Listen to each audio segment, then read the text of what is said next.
حضرت علی نے ولید کو ایک ہی وار میں ختم کر دیا جبکہ حضرت حمزہ نے شیبہ کو مار گرایا۔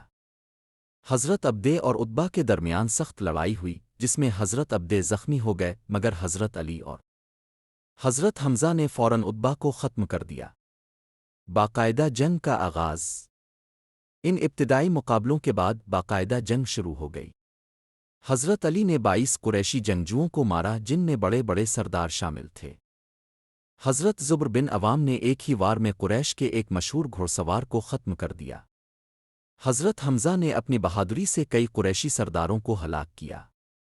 یہ جنگ ایمان اور کفر کے درمیان تھی اور مسلمانوں کو اللہ پر مکمل بھروسہ تھا۔ اللہ کی مدد اور فرشتوں کی آمد۔ جب نبی کریم نے دیکھا کہ دشمن تعداد میں زیادہ ہے تو اپنے اللہ سے دعا مانگی، اے اللہ، اگر آج یہ مٹھی بھر مسلمان شہید ہو گئے تو زمین پر تیرا نام لینے والا کوئی نہ رہے گا۔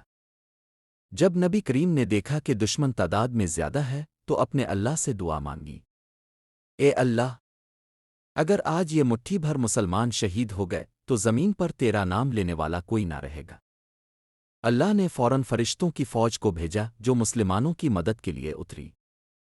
فرشتے سفید لباس میں گھوڑوں پر سوار تھے اور ان کی موجودگی نے مشرکین کے دلوں میں خوف ڈال دیا۔ اللہ نے فوراً فرشتوں کی فوج کو بھیجا جو مسلمانوں کی مدد کے لیے اتری۔ فرشتے سفید لباس میں گھوڑوں پر سوار تھے اور ان کی موجودگی نے مشرکین کے دلوں میں خوف ڈال دیا۔ ابو جہل کا انجام اور فہم بدر۔ جنگ کے دوران سب سے بڑا سردار ابو جہل زخمی ہو کر گرا۔ حضرت عبداللہ بن مسعود نے اس کا سر قلم کر دیا اور نبی کریم کے پاس لے آئے۔ جب قریش کے بڑے بڑے سردار مارے گئے تو ان کا لشکر بھاگنے لگا۔ 70 مشرکین مارے گئے اور 70 قید کر لیے گئے۔ جنگ کے بعد اسلام کی پہلی بڑی فتح۔ یہ اسلام کی پہلی بڑی کامیابی تھی اور اللہ نے مسلمانوں کو بے سر و سامانی کے باوجود شاندار فتح عطا فرمائی۔ جنگ بدر نے یہ ثابت کر دیا کہ فتح کا دار و مدار تعداد اور ہتھیاروں پر نہیں بلکہ ایمان اور اللہ پر بھروسے پر ہوتا ہے۔ حضرت علی کی بہادری، حضرت حمزہ کی شجاعت اور صحابہ کی قربانیاں ہمیشہ کے لیے یادگار بن گئیں۔ نتیجہ، موٹیویشنل لیسن فرام۔ ایک، ایمان اور اللہ پر بھروسہ سب سے بڑی طاقت ہے۔